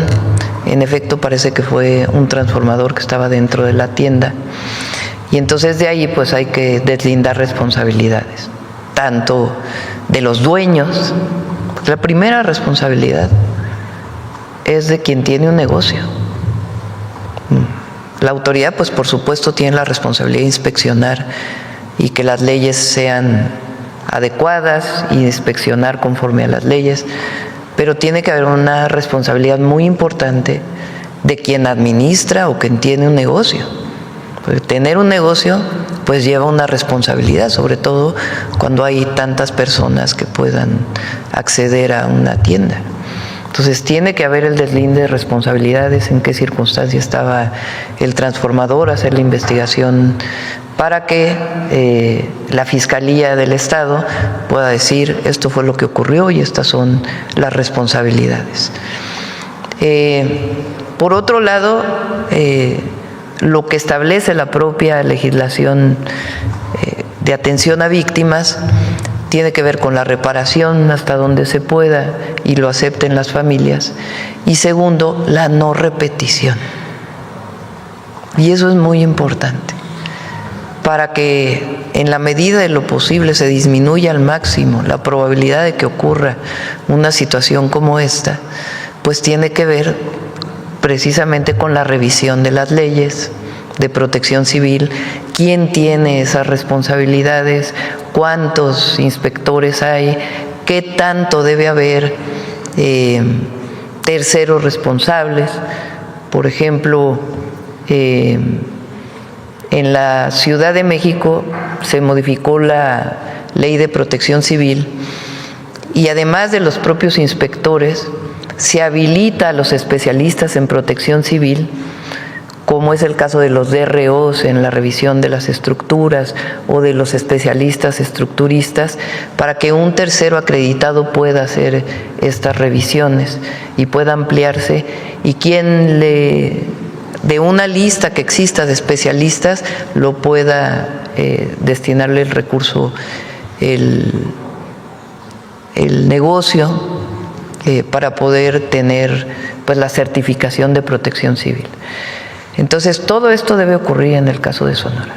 Atender a las víctimas, cumplir con la ley de atención a las víctimas y al mismo tiempo la justicia y la no repetición de un caso así.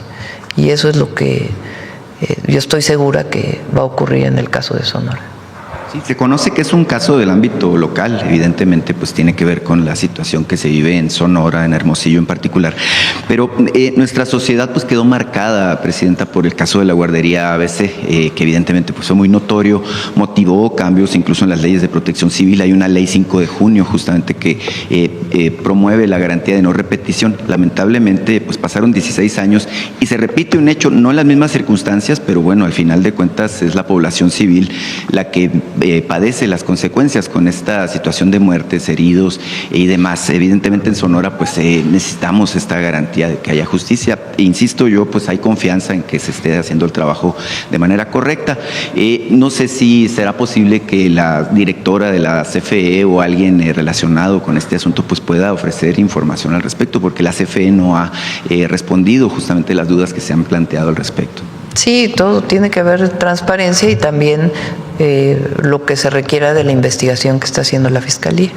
Bueno, en otro tema, Presidenta, mire, le quiero plantear un asunto que tiene que ver con salud, en Hermosillo en particular, pero es un tema que atañe a toda la región noroeste. Existe un hospital del ISSSTE, que es el Hospital Fernando Ocaranza. Me hubiera encantado poder hablar con Martí Batres sobre el tema. Es un hospital que en su tiempo se le compró a una institución de salud privada, que es el Hospital San José. Tiene más de 45 años en operación, es un hospital que atiende a los servidores públicos del gobierno federal, justamente de Sonora, pero esta infraestructura de la que dispone el hospital pues está rebasada desde hace mucho tiempo, tiene 79 camas de estas que tienen sensables y bueno, tiene un área de urgencias también. Sin embargo, la demanda de servicios es muy superior. Hay 300,000 derechohabientes del sistema del ISSSTE en Sonora. Y bueno, se sabe que se tiene prevista la reubicación y modernización de las instalaciones de este hospital. Me contactaron justamente los integrantes del sindicato, la Federación de Servidores y Trabajadores al Servicio de los Estados, del Estado, y me dicen, bueno, que ellos tienen una visión un poco distinta y le quieren hacer una propuesta de que se busque la manera de construir en Hermosillo, sí, un hospital nuevo, pero que sea un hospital general de zona. Eso es lo que están planteando. ¿Por qué? Dicen, porque actualmente la posibilidad que tienen ante la sobredemanda que hay de este servicio es trasladarse a Sinaloa, a Culiacán en particular, con las complicaciones del caso y con los riesgos, que ellos asumen que hay respecto a su seguridad. Me dicen que en todo caso agregar especialidades, generar, esta nueva infraestructura permitiría atender a los derechohabientes no solo de Sonora, sino de Sinaloa y de las dos Baja Californias, que esto permitiría pues tener la capacidad de atender la demanda de 1,200,000 derechohabientes, que son justamente pues quienes trabajan directamente con el gobierno federal y las distintas instancias. No sé qué le parece y si pueda comentar al respecto. Le pedimos a Martí que se ponga en contacto para ver esta opción que estás planteando y en uno de los martes que viene Salud que pueda contestar esta pregunta. Claro, en este mismo tema, Presidenta, mire, le platicaba la otra vez que hablamos aquí que colaboro como corresponsal de un medio de Aguascalientes que se llama LJ y Tercera Vía. Justamente Aguascalientes en el esquema de salud es uno de los estados que no han federalizado y no han entrado al esquema de IMSS Bienestar.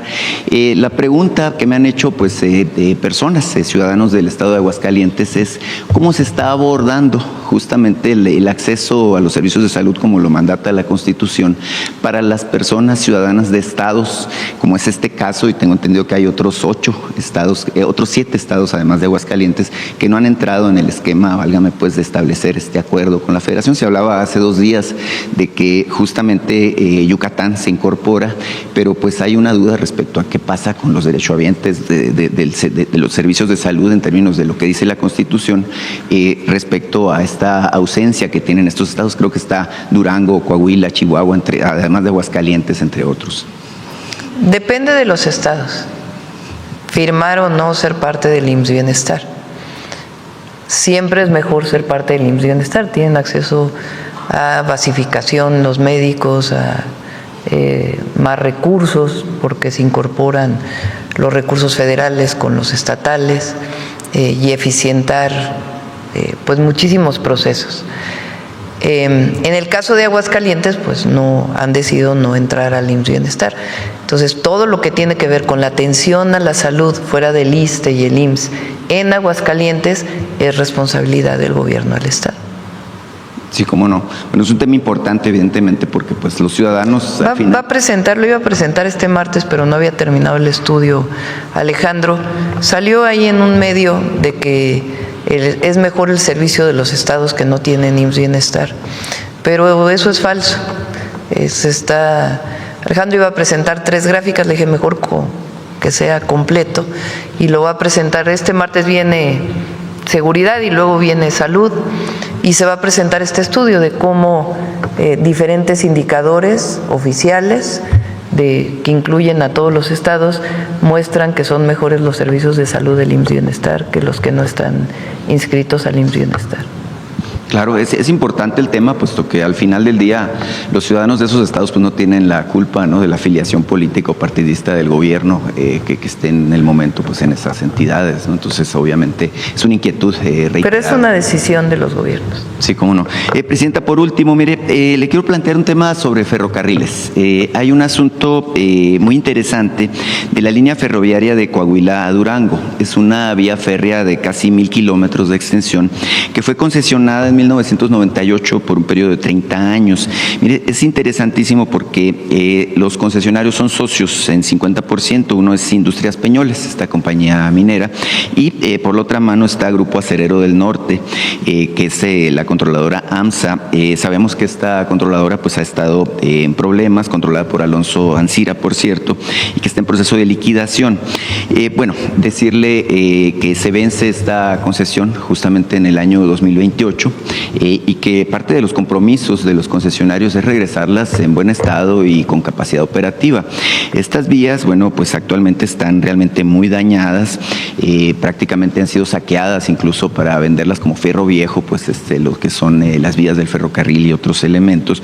Entonces preguntarle, Presidenta, número uno, si usted está informada, consciente de esta situación y obviamente, bueno, número dos, preguntarle qué expectativa tiene del retorno de esta vía, porque no es la única. Mire, yo que soy de Sonora, sé que una situación similar ocurre en el caso de la concesión que tiene Ferromex en la vía de Nogales, Cananea y que va hasta Agua Prieta. Entonces es un tema importante, sobre todo pues en su proyecto de unir con ferrocarril pues prácticamente al norte del país con el centro.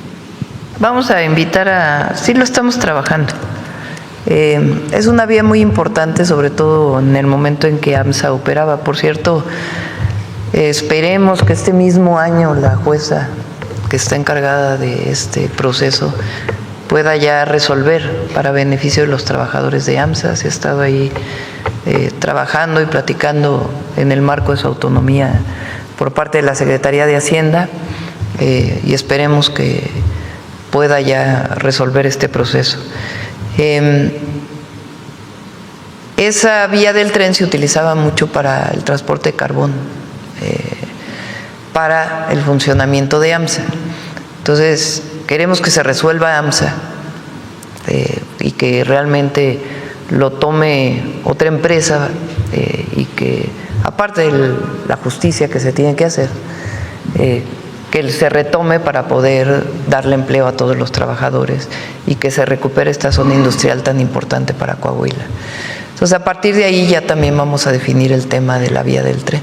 Entonces, en otra ocasión con gusto lo platicamos. Claro, muchísimas gracias, Presidenta. Cerramos. Vamos con Mujeres en la Historia. ¿Por acá? Sí.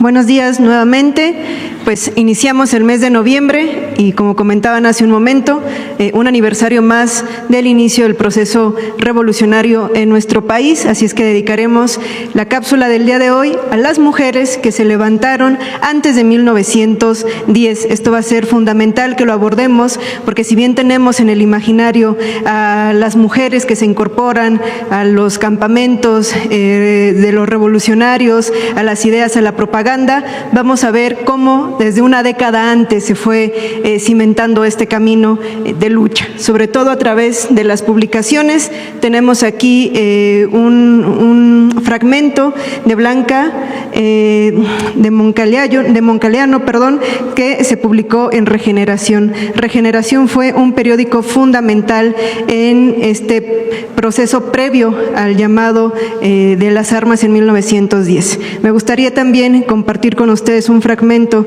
de un texto de Andrea Villarreal, 1909. Veamos a lo que nos invita. Hay que hacer de la carne de explotación y servidumbre espíritu de libertad y de justicia.